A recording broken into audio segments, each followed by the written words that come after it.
ਨਾ ਮੈਂ ਮੋਮਨ ਵਿੱਚ ਮਸੀਤਾਂ, ਨਾ ਮੈਂ ਵਿੱਚ ਕੁਫਰ ਦੀਆਂ ਰੀਤਾਂ, ਨਾ ਮੈਂ ਪਾਕਾਂ ਵਿੱਚ ਪਲੀਤਾਂ, ਨਾ ਮੈਂ ਮੂਸਾ ਨਾ ਫਿਰ ਆਉਣ, ਬੁੱਲਾ ਕੀ ਜਾਣਾ ਮੈਂ ਕੌਣ। ਨਾ ਮੈਂ ਅੰਦਰ ਵੇਦ ਕਿਤਾਬਾਂ, ਨਾ ਭੰਗਾ ਨਾ ਸ਼ਰਾਬਾਂ, ਨਾ ਰਿੰਦਾ ਮਸਤ ਖਰਾਬਾਂ, ਨਾ ਵਿੱਚ ਜਾਗਣ ਨਾ ਵਿੱਚ ਸੌਣ, ਬੁੱਲਾ ਕੀ ਜਾਣਾ ਮੈਂ ਕੌਣ। ਨਾ ਮੈਂ ਅਰਬੀ ਨਾ ਲਾਹੌਰੀ, ਨਾ ਮੈਂ ਹਿੰਦੀ ਸ਼ਹਿਰ ਨਗੌਰੀ, ਨਾ ਮੈਂ ਆਬੀ ਨਾ ਮੈਂ ਖਾਕੀ, ਨਾ ਮੈਂ ਆਤਸ਼ ਨਾ ਮੈਂ ਪੌਣ, ਬੁੱਲਾ ਕੀ ਜਾਣਾ ਮੈਂ ਕੌਣ। ਹਾਂਜੀ ਦੋਸਤੋ, ਪੰਜਾਬੀ ਸੂਫੀ ਸ਼ਾਇਰ ਬਾਬਾ ਬੁੱਲੇ ਸ਼ਾਹ ਦੀ ਕਾਫੀ ਦੀਆਂ ਇਨ ਸਤਰਾਂ ਦੇ ਨਾਲ ਤੁਹਾਨੂੰ ਸਾਰਿਆਂ ਨੂੰ ਪਿਆਰ ਭਰੀ ਸਤਿ ਸ੍ਰੀ ਅਕਾਲ, ਆਦਾਬ, ਨਮਸਤੇ, ਸਲਾਮ, ਗੁੱਡ ਈਵਨਿੰਗ। ਮੈਂ ਪ੍ਰੋਫੈਸਰ ਲਖਵੀਰ ਸਿੰਘ ਤੁਹਾਡਾ ਦਸ਼ਮੇਸ਼ ਖਾਲਸਾ ਕਾਲਜ ਮੁਕਤਸਰ ਪਰਿਵਾਰ ਦੇ ਇਸ ਆਨਲਾਈਨ ਵਿਹੜੇ ਤੁਹਾਡਾ ਸਾਰਿਆਂ ਦਾ ਇਸਤਕਬਾਲ ਕਰਦਾ, ਤੁਹਾਡਾ ਸਾਰਿਆਂ ਦਾ ਸਵਾਗਤ। ਦੋਸਤੋ, ਮੈਂ ਗੁਜ਼ਾਰਿਸ਼ ਕਰਾਂਗਾ ਜਿਹੜੇ ਦੋਸਤ ਸਾਨੂੰ ਲਾਈਵ ਦੇਖ ਰਹੇ ਨੇ, ਸਾਡੇ ਨਾਲ ਲਾਈਵ ਜੁੜੇ ਹੋਏ ਨੇ, ਉਹਨਾਂ ਨੂੰ ਮੈਂ ਬੇਨਤੀ ਕਰਾਂਗਾ ਕਿ ਉਹ ਬਾਕੀ ਆਪਣੇ ਦੋਸਤਾਂ ਦੇ ਨਾਲ, ਆਪਣੇ ਸਹਿਕਰਮੀਆਂ ਦੇ ਨਾਲ, ਆਪਣੇ ਵਿਦਿਆਰਥੀਆਂ ਦੇ ਨਾਲ ਅੱਜ ਦੇ ਇਸ ਲਾਈਵ ਲੈਕਚਰ ਨੂੰ ਵੱਧ ਤੋਂ ਵੱਧ ਸਾਂਝਾ ਕਰ ਦੇਣ, ਤਾਂ ਕਿ ਸਾਡੇ ਬਾਕੀ ਦੋਸਤ ਵੀ ਆ ਜਾਣ ਤੇ ਅਸੀਂ ਅੱਜ ਦੇ ਇਸ ਲਾਈਵ ਲੈਕਚਰ ਨੂੰ ਸ਼ੁਰੂ ਕਰ ਸਕੀਏ। ਸੋ ਦੋਸਤਾਂ ਨੂੰ ਗੁਜ਼ਾਰਿਸ਼ ਹੈ ਕਿ ਸੋਸ਼ਲ ਮੀਡੀਆ ਦੇ ਵੱਖ-ਵੱਖ ਪਲੇਟਫਾਰਮ ਦੇ ਉੱਤੇ ਇਸ ਲੈਕਚਰ ਨੂੰ ਆਪਣੇ ਦੋਸਤਾਂ ਦੇ ਨਾਲ ਵੱਧ ਤੋਂ ਵੱਧ ਸਾਂਝਾ ਕਰ ਦਿਓ। ਦੋਸਤੋ, ਤੁਹਾਡੇ ਸਾਥ ਦੇ ਨਾਲ ਦਸ਼ਮੇਸ਼ ਖਾਲਸਾ ਕਾਲਜ ਮੁਕਤਸਰ ਵੱਲੋਂ ਜਿਹੜੀ ਪਿਛਲੇ 1 ਸਾਲ ਤੋਂ ਨਿਰੰਤਰ ਜਿਹੜੀ ਇਹ ਲੈਕਚਰ ਸੀਰੀਜ਼ ਆ ਉਹ ਚਲਾਈ ਜਾ ਰਹੀ ਹੈ। ਇਸ ਲੈਕਚਰ ਸੀਰੀਜ਼ ਦੇ ਇਸ 55ਵੇਂ ਲੈਕਚਰ ਦੇ ਵਿੱਚ ਅੱਜ ਅਸੀਂ voices of dissent, the history of dissent in India, ਅਸਹਿਮਤੀ ਦੀਆਂ ਆਵਾਜ਼ਾਂ ਭਾਰਤ 'ਚ ਅਸਹਿਮਤੀ ਦਾ ਇਤਿਹਾਸ, ਇਸ ਵਿਸ਼ੇ ਦੇ ਹਵਾਲੇ ਦੇ ਨਾਲ ਅੱਜ ਅਸੀਂ ਜਿਹੜੀ ਗੱਲਬਾਤ ਕਰਾਂਗੇ।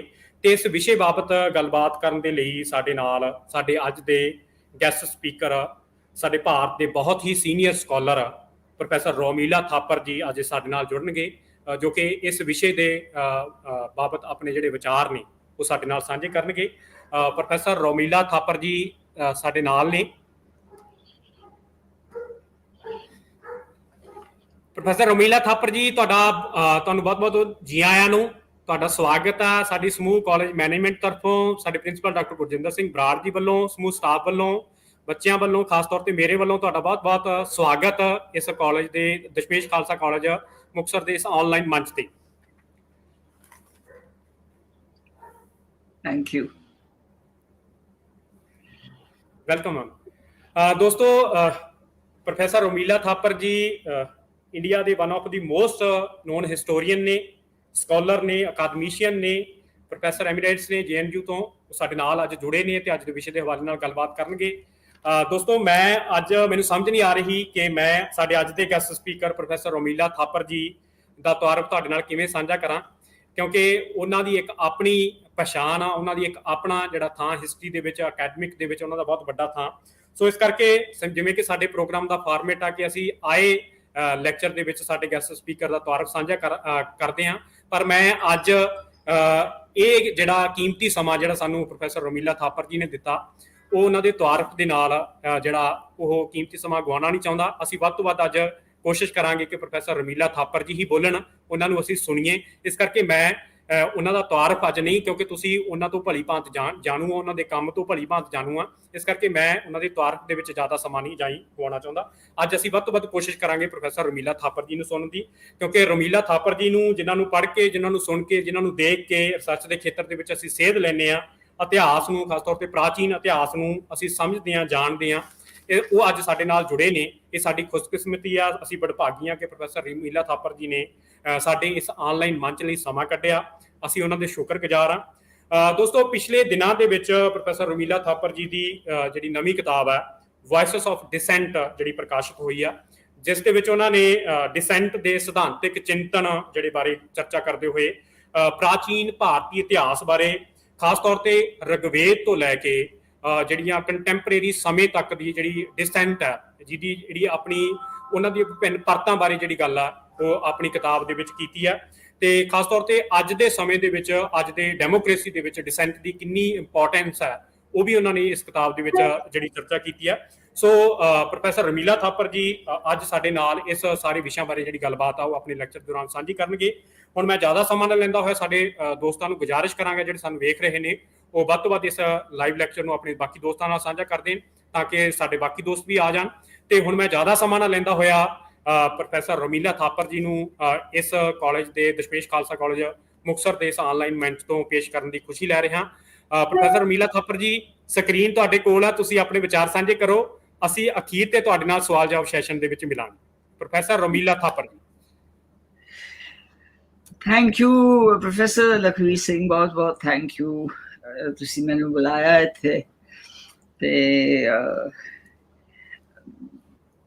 मैं थोड़ी बड़ी शुक्रगुजार तुसी मैनू बुलाया मैं लेक्चर अंग्रेजी च देंगी क्योंकि मेरी हुण आदत पै गई है कितने साल हो गए 35-40 साल हो गए ने अंग्रेजी च लेक्चर देने दी सो कुछ automatic तरह चल रहा है Actually, this talk is based, as Professor Lakbir Singh said, this talk is based on my recent book, Voices of Dissent. And this is a book in which I discuss some forms of dissent from the Indian past, some of which link up with the present. In this talk, I shall begin by trying to, first of all, define what I mean by dissent. I shall then discuss two broad examples of some dissenting ideas from two past traditions.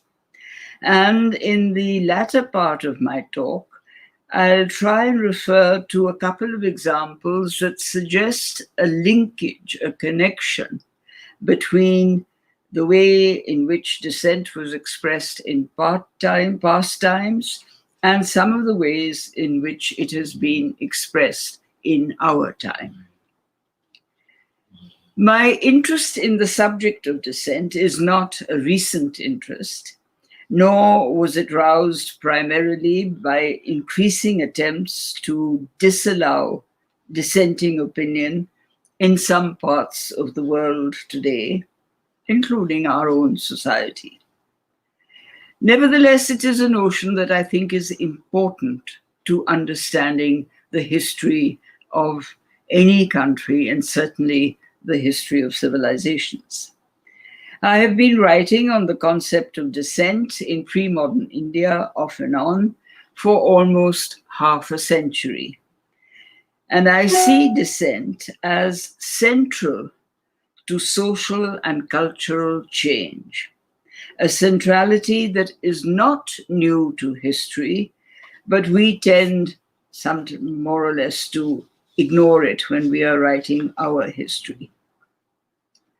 Even the evolving of what we call civilization is a process in which both dissent and consent were exercised in the selection of that which is acceptable and that which is to be rejected. And remember that civilization is an ongoing process of people accepting and rejecting traditions from the past and building on those and creating new traditions. The selection was made by contemporary evaluation as also by later historians. And we tend to pay little attention to these selections as debates, assuming that the process was always a consensual process. So the element of debate gets underplayed, but the element of debate is very, very important.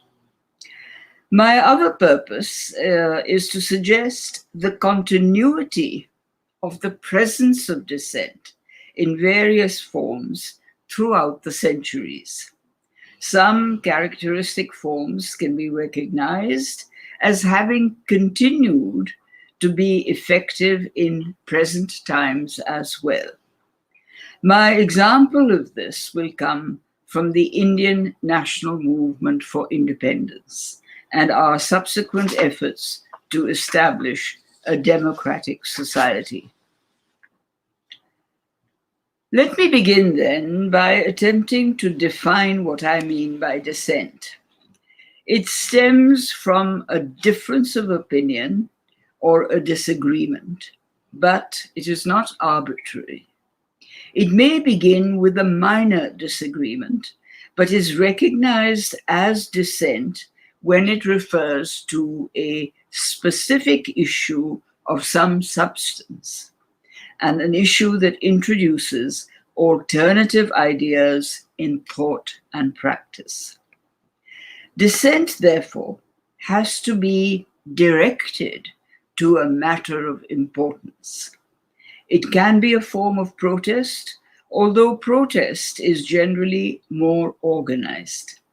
And therefore, it is perhaps better to say that dissent can change into or become a form of protest. A distinguishing and significant feature, and I strongly underline this, is that dissent is non-violent. Dissent tends to be more vocal in what we call complex societies that bring together a variety of communities following diverse occupations. Social rules are different and belief systems are different. The greater needs of varying cultures can encourage dissent among some and not among others. Dissent is significant, for instance, to the kind of cultures that are brought together in what we call civilizations. The process of formulating the requirements of civilization, for instance, meant selecting ideas and forms of expression and discarding some, but furthering others. This interplay, as it were, of conformity and dissent cannot be ignored. Dissent encourages the questioning of the world in which we live, and in this process, alternatives are formulated. Any advance in knowledge requires questioning existing knowledge.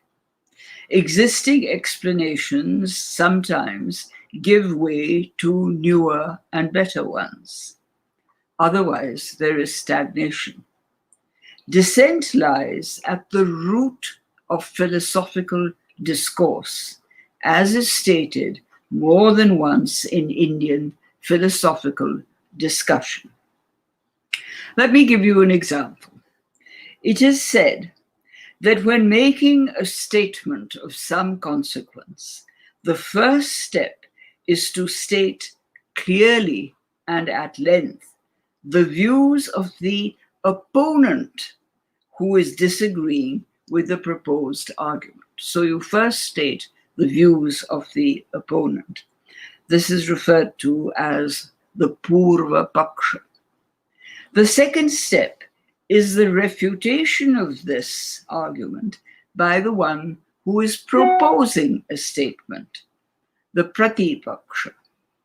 And finally, there is a debate or a dialogue between the two points of view, and there is a hope of a solution, the Siddhanta.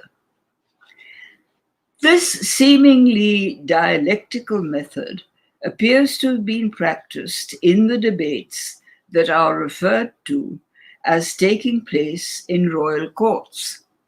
For instance, there is a debate between the Shaivas and the Buddhists at the court of Harshavardhana of Kanauj in the 7th century AD. What this procedure recognizes is the centrality of dissent and the importance of dialogue in the search for a solution when dissent is registered. My examples of dissent are from the religions of pre-modern India.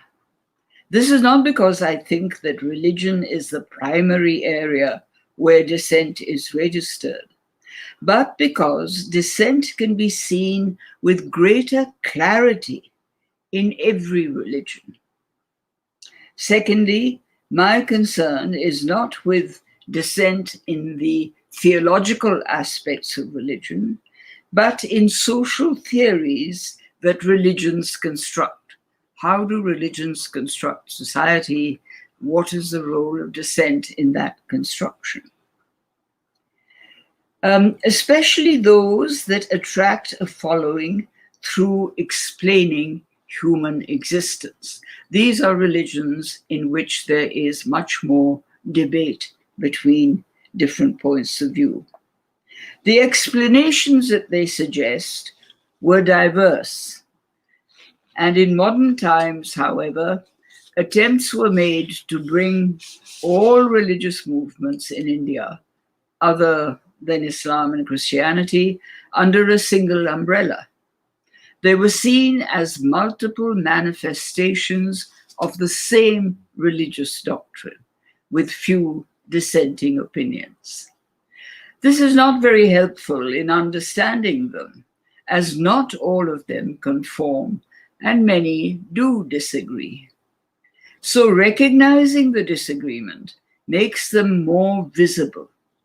That is why it is important to look at dissent in religion.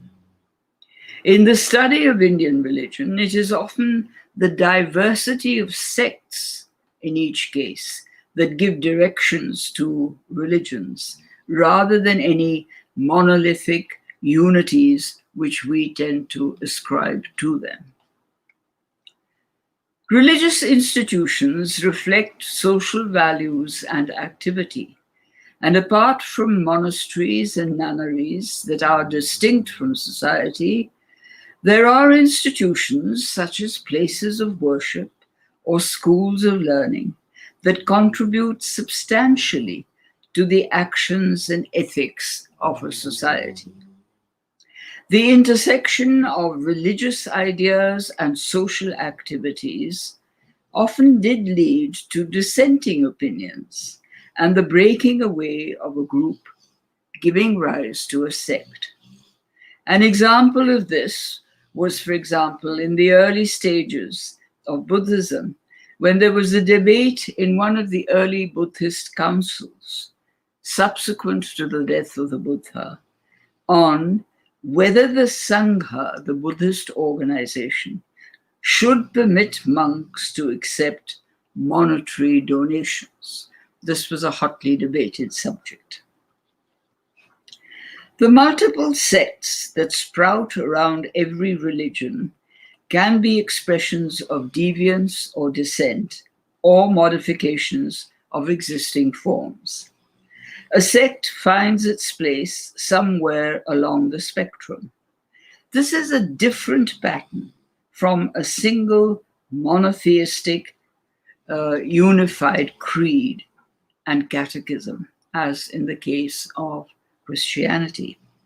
This pluralism is characteristic of religion in India, excuse me, and may well relate to its social structure.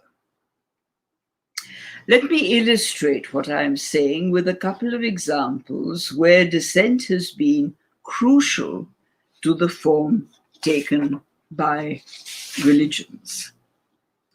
An early articulation of this was in what began as a parallel movement, but dissented significantly from established religion.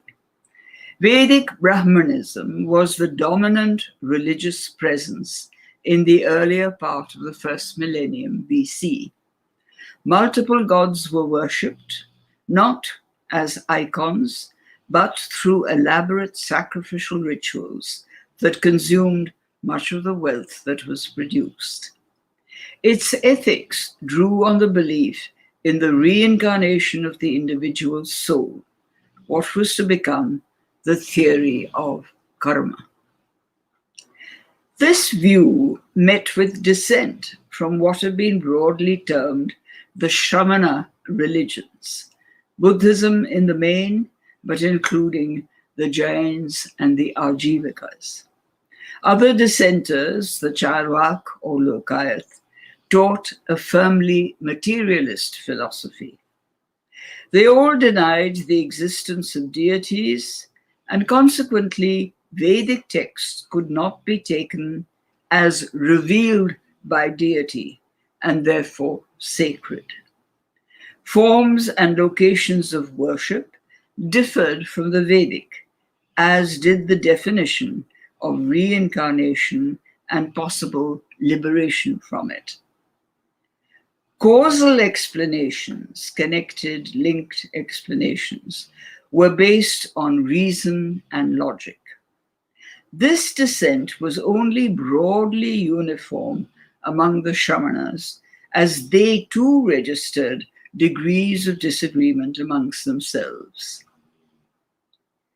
References to the Brahmana-Shramana confrontations are explicit in the edicts of the Mauryan king Ashoka. He pleaded for greater tolerance and harmony among them.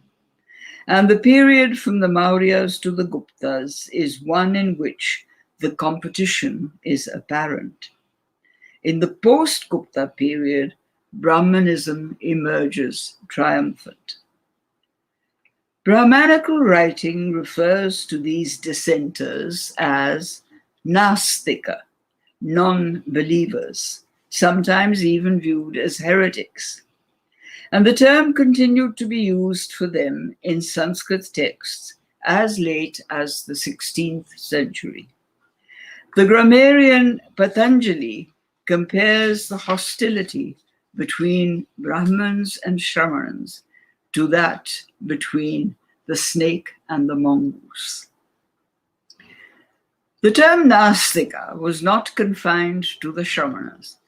It was extended to include all non-believers. Thus, in a reference from a 16th century text, the Nastikas, non-believers, included the Turushkas, literally Turks as applied to people from Central Asia, but later on to Muslims. This brings to mind the Islamic term kafir. The irony was that the Turushka did believe in a deity, but his deity was Allah and not any of the Brahmanical gods. So he too was regarded as a Nastika, a non-believer.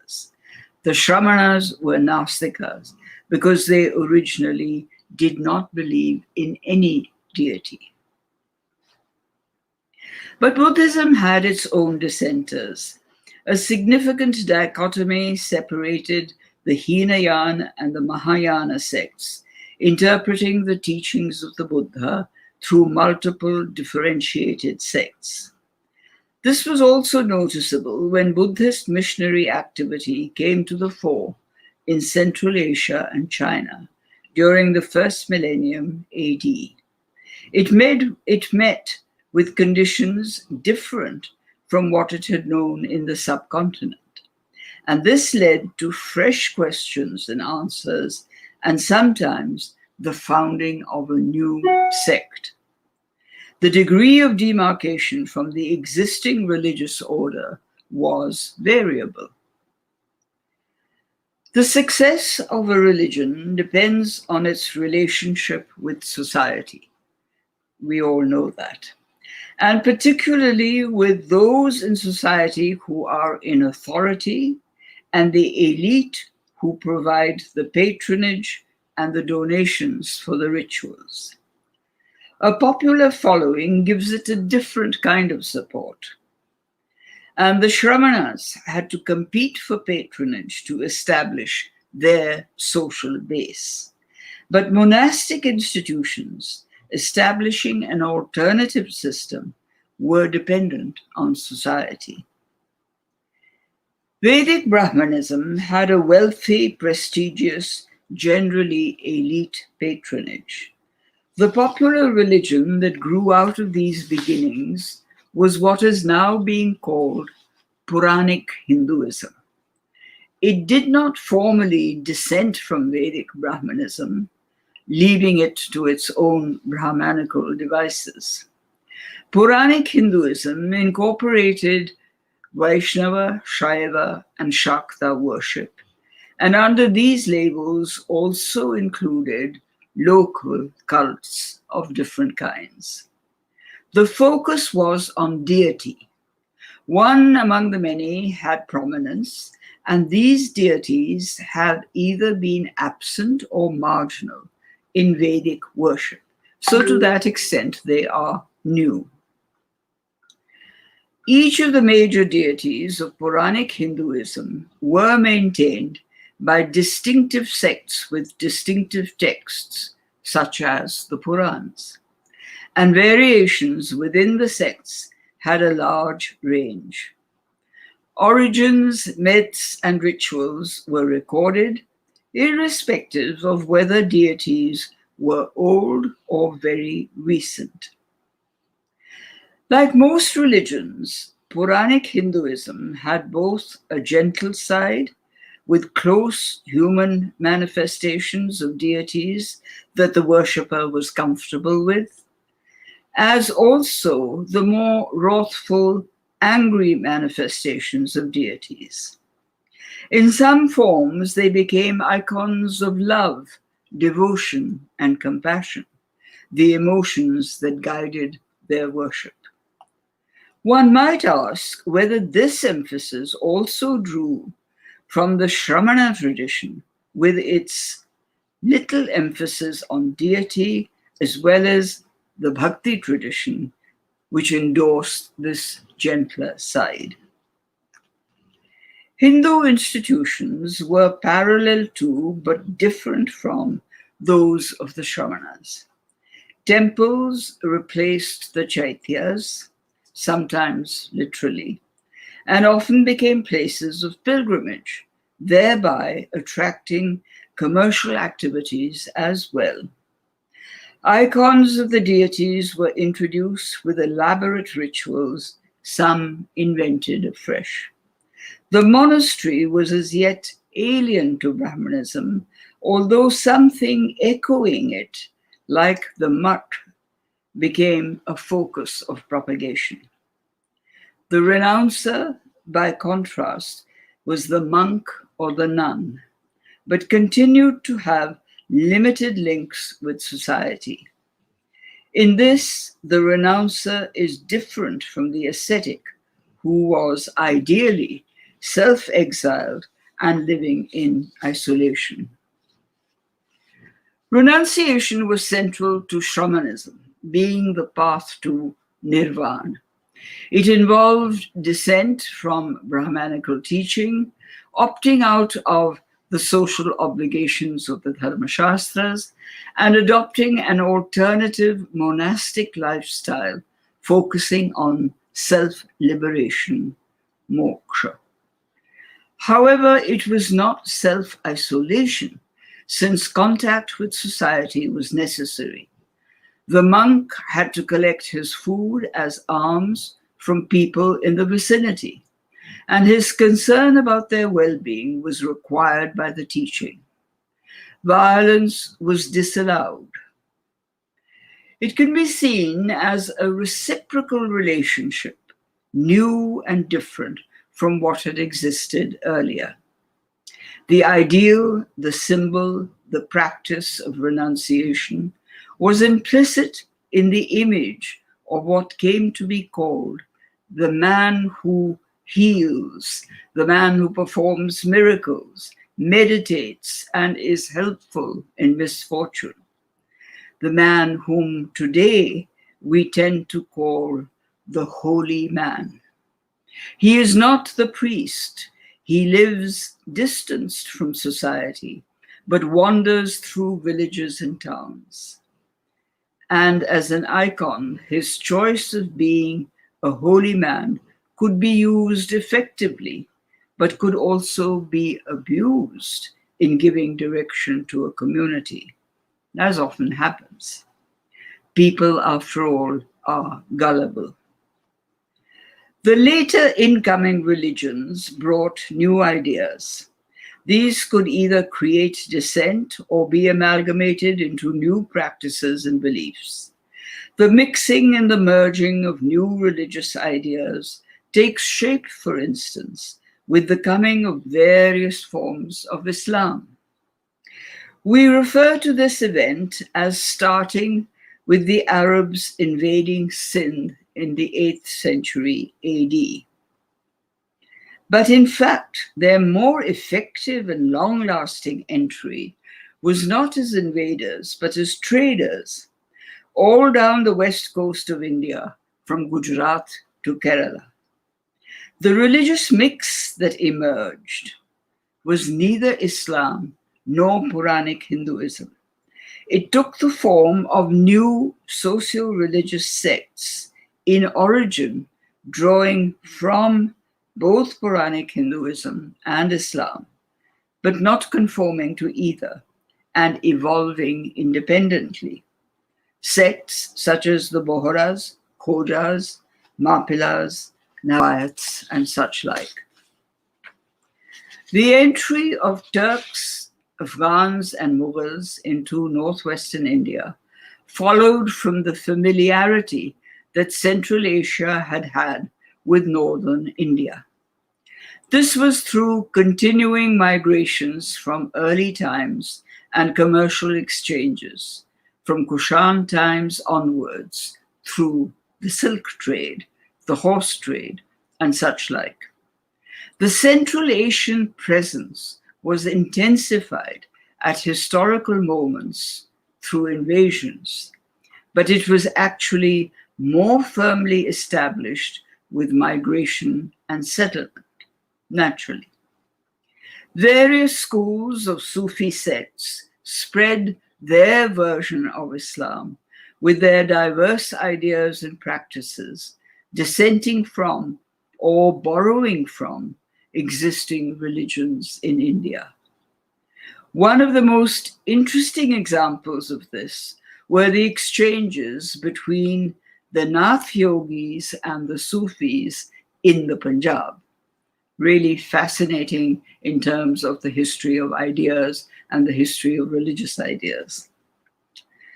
This is one explanation as to why the proponents of Krishna Bhakti, devotion to the deity Krishna, is the incarnation of Vishnu, were not only devotees such as Vallabhacharya and Surdas, but also came from well-placed Muslim families.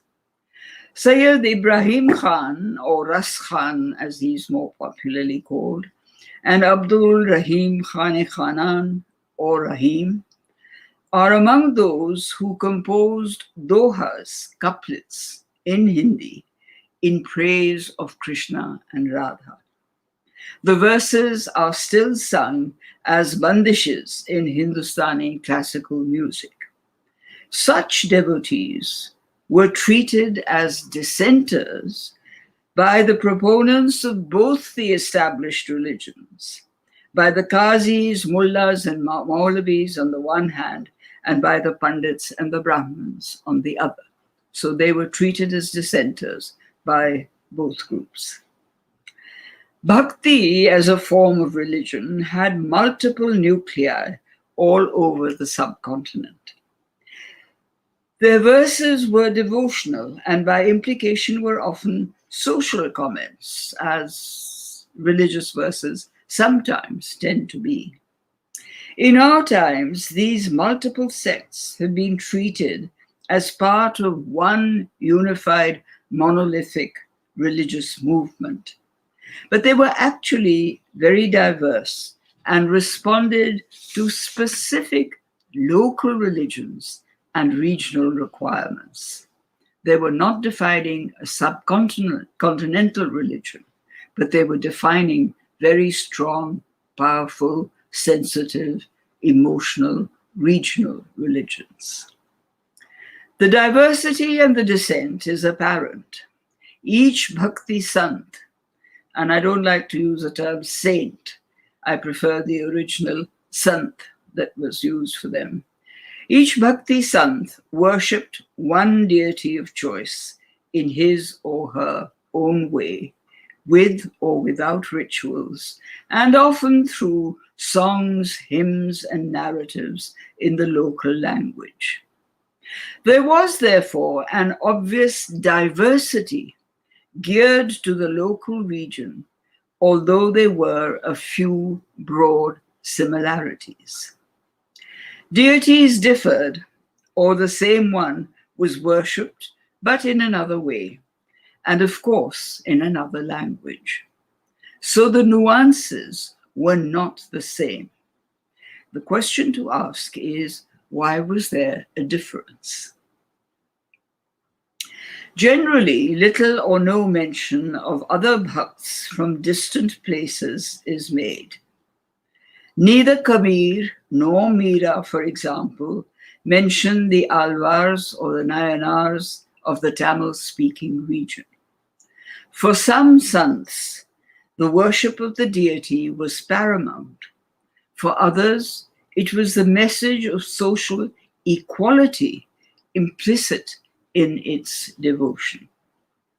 Thus, Ravidas describes his utopia not as a distant paradise, but as the imagined city of Behrampura, the city where there is no sorrow, Behram, because the social equality of all prevails. Social equality is also asserted in the ritual of organized pilgrimages among some sects. Those congregating in devotion at a particular place are all treated as of equal status. This breaks two of the fundamental rules of caste. They eat together, and there is no prohibition on touching. For the period of pilgrimage, the rules of the Dharma Shastras do not apply to the pilgrims.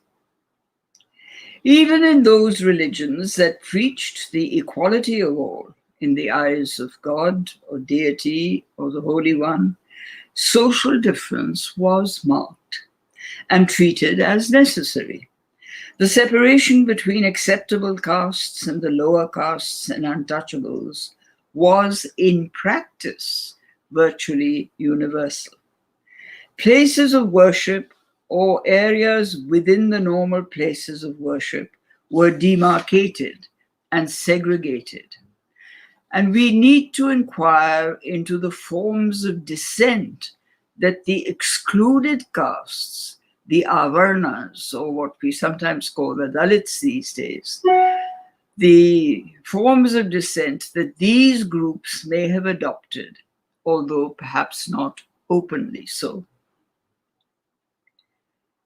Let me repeat that dissent was always present as an undercurrent in the ideas and movements associated with many aspects of life. Barring the orthodox, keeping the orthodox aside, religion at all social levels was malleable and adjusted, and it adjusted either visibly or invisibly to social and political change, as is evident from the histories of most of the sects that go back to earlier times. There is, for instance, much mutation and reformulation of the religions in colonial times. The presence of dissent needs greater recognition, especially at moments of historical change. What have been called socio-religious reform movements in the 19th century, I'm coming now to the modern period, the Brahmo Samaj, the Arya Samaj, the Prarthana Samaj, and such like, were inevitably imprinted with some degree, small or big, of colonial ideas.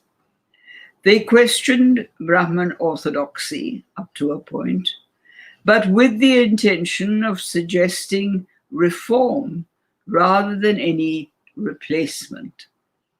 The Arya Samaj, for instance, reconstructed Vedic society as a utopia and propagated returning to Vedic values and practices.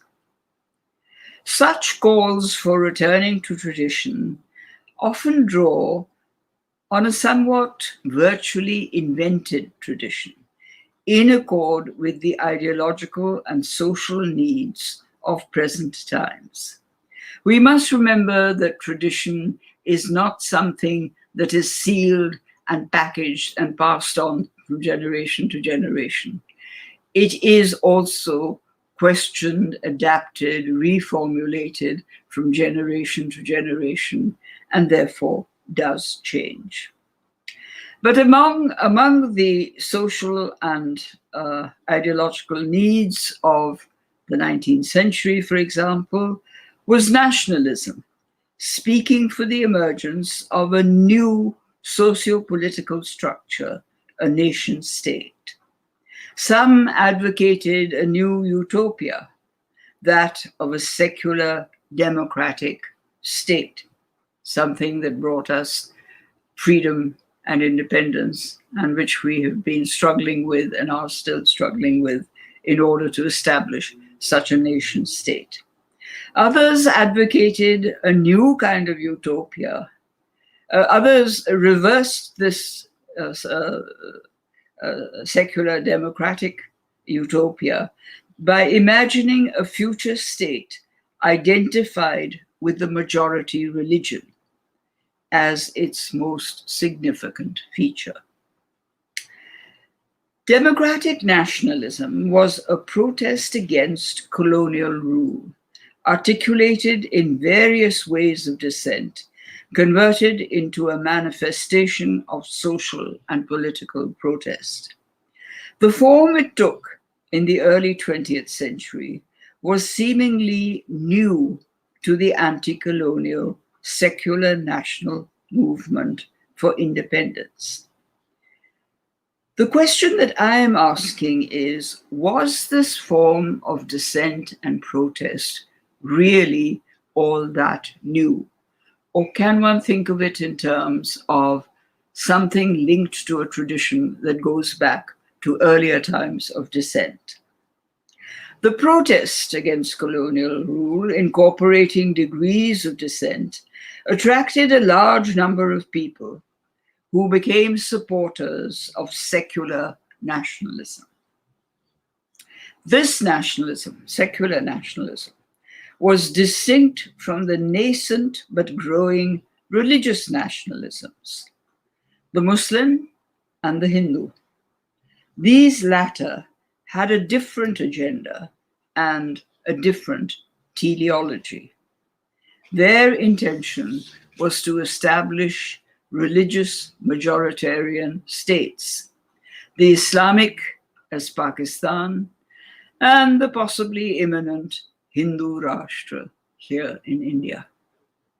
These two religious nationalisms took their cue from the colonial understanding of Indian history, and consequently could not and did not confront colonial power. Religious nationalism, by its very premise, cannot accommodate democracy. And primacy given to a particular category of citizens, whether based on religion or ethnicity or language or whatever, conflicts with the idea of the equal rights of all citizens that is fundamental to democracy. Religious nationalism and democracy are inevitably in conflict. The secular national movement, envisaging a democratic nation state, took forward some of the ideas of dissent as had been formulated in earlier times. These were more in keeping with the requirements of groups protesting against colonial rule. A few earlier forms of dissent surfaced once again. Among them were two that were adopted by Gandhi as among his forms of protest. What I'm arguing is that Gandhi took two forms, whether consciously or not is a debatable matter, but there are two forms that he propagated which seem to have connections with an earlier tradition. One was the dharna, where a person went on hunger strike in order to demand certain corrections of governance. And the other was what Gandhi called satyagraha. His awareness of deliberately adapting earlier forms of dissent and protest is currently being researched by scholars. What I'm saying is just a hint, a possible glance in that direction. What I'm arguing in this discussion of dissent in early India is that we should look more closely at the links between the past and the present. And one among the many reasons for the success of these forms of protest in the 20th century may have been, and I'm emphasizing may have been, that the Indian people were familiar with these forms of protest as a recognized articulation of dissent from earlier times. They were not entirely unknown forms of dissent. Where Gandhi resorts to fasts to make a political demand, either from the colonial power or from competing nationalisms, he is projected as an independent person with the stature of a Mahatma, literally the great soul, in effect, the holy man.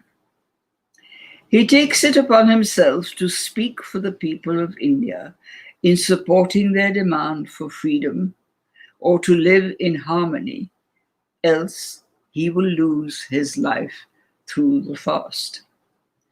As one symbolizes dissent, he needed the stature to take this position. This was recognized both by the Indian people and by the colonial power, either directly or indirectly. Gandhi's major formulation of a method of dissent, which became associated with him, was what he called satyagraha, literally holding the truth. The creation of this form of dissent drew partly and perhaps subconsciously from a tradition of dissent that prevailed in the many cultures of India and which I have referred to earlier.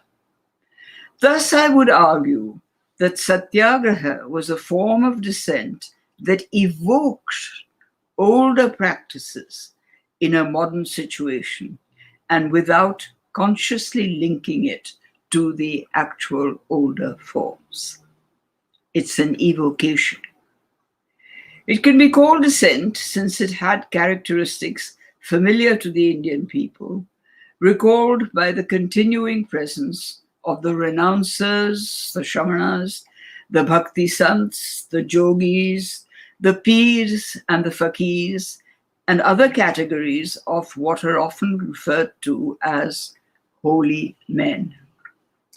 The iconic use of the phrase, I think it was by Churchill, of the half-naked fakir for Gandhi, evoked unintentionally the established tradition of dissenters. All of the latter claimed the right to deny their consent to what existed if they so wished. These characteristics are evident. Dissent is not just disagreement. Its intention has an objective. The objective in South Africa was not identical with the later one in India. Nevertheless, dissent is directed towards political and social change and ensuring the well-being of people. This makes it reminiscent of the aims of the earlier dissenters, the Shamanas and the Bhakti Sants in particular. It does not merely advocate a return to a vague fantasy of a golden age. It defines that age, even if differently. Nonviolence is a marked component, hence its description as passive resistance or civil disobedience. It endorses a dialogue between opposite opinions in order to arrive at a solution, reminiscent of the method that I described earlier, which was suggested for solving opposing arguments. It speaks to and includes all and every citizen of a nation, men and women. There are no priorities of certain people being more entitled to citizenship than others. It is specifically not majoritarianism, and implicit in its thinking is the need for the foundation of the society to be democratic. It is irrespective of religion, of caste, or of status. Women are encouraged to participate. The presence of women is particularly striking, as indeed it was in the earlier movements of dissent. It was, after all, the Shramanas that permitted women to take up renunciation as nuns, admittedly after some debate and persuasion. Women saints such as Andal, Meera, Laldev were accepted as teachers. It is often forgotten that the confined condition of women, as advocated in the Dharmashastra texts, is not what was advocated in all texts and practices in past times. Many were different, whatever the degree of difference.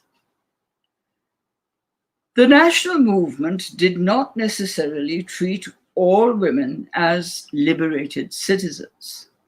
But it was a realization that if dissent is to be effective as passive resistance, it must be the voice of both men and women. And the Salt Satyagraha, the Dandi March, was one such. It would be worth knowing in greater detail how such events were given form, who participated on a broader level, and why, apart from the call of the Mahatma. It is equally important to ascertain the reaction of the participants to how they understood the essential meaning of such activities.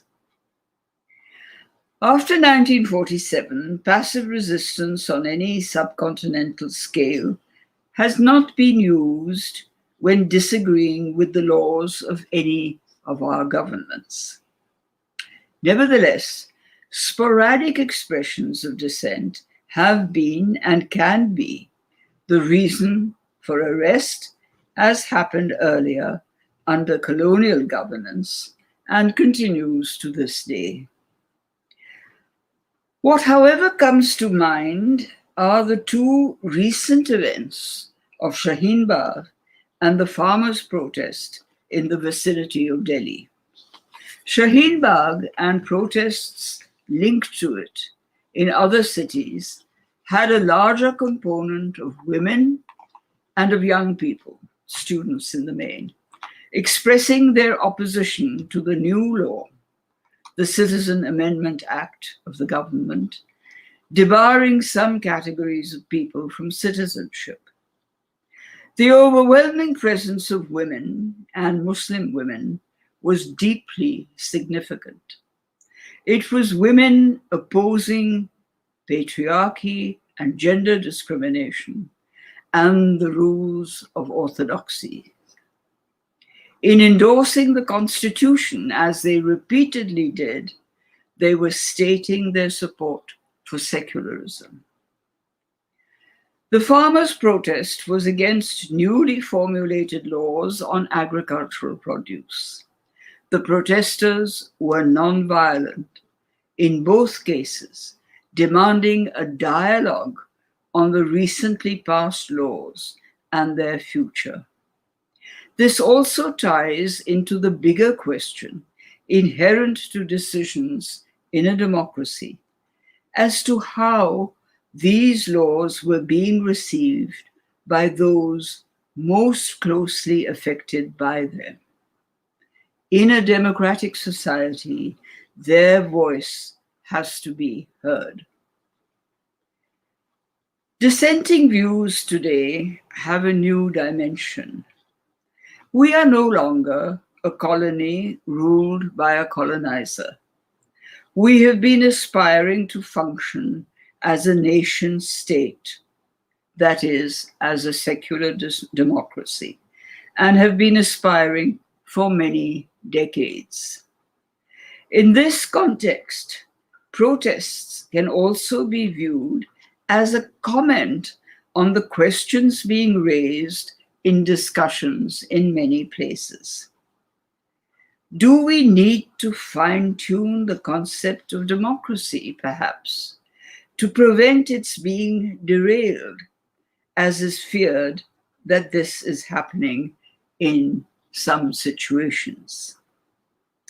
Inevitably, the wider aspects of democracy have to be discussed, such as additional ways of debating disagreement and agreement, and finding solutions to the problems that we're facing today.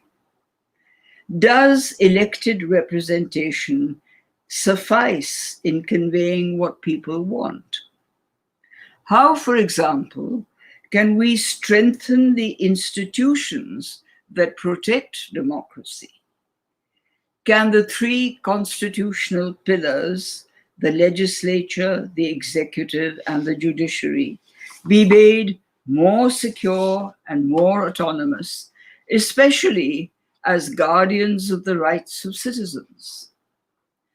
Such questions are pertinent in the context of how democracy should function now and in the future.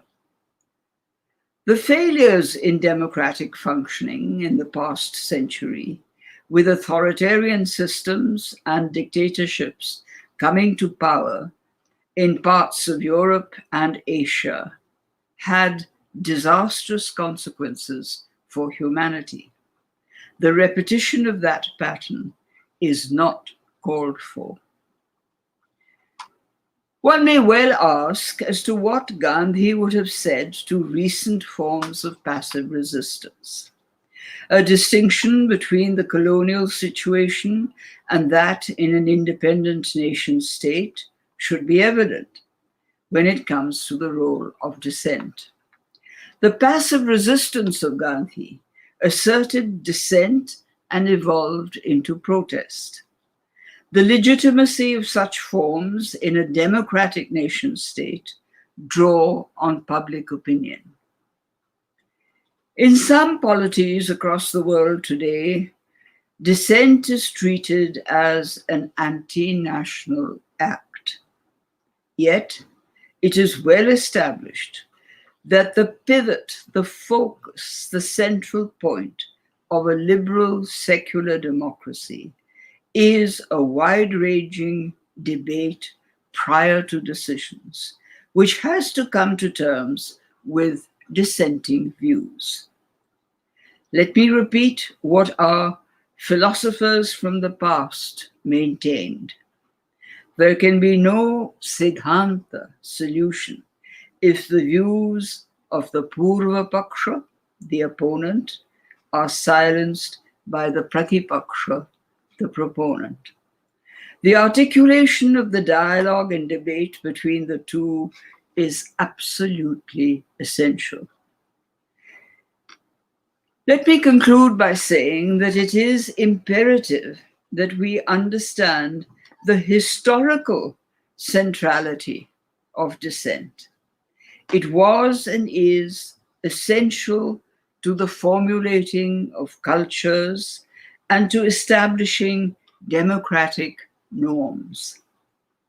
We have to recognize the inevitability of dissent in the events that shape our history and that are now shaping the present. Thank you.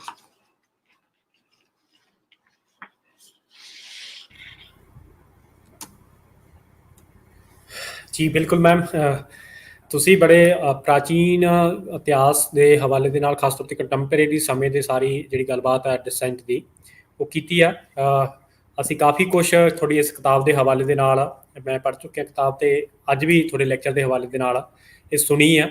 ਤੇ ਮੈਂ ਆਸ ਕਰਦਾ ਕਿ ਸਾਡੇ ਸਰੋਤਿਆਂ ਨੇ ਵੀ ਇਸ ਤੋਂ ਜਿਹੜੀ ਕਾਫੀ ਕੁਝ ਗ੍ਰਹਿਣ ਕੀਤਾ ਹੋਵੇ ਕਿ ਡਿਸੈਂਟ ਜਿਹੜੀ ਹੈਗੀ ਆ ਉਹ ਹਰ ਸਮੇਂ ਮੌਜੂਦ ਰਹਿੰਦੀ ਆ।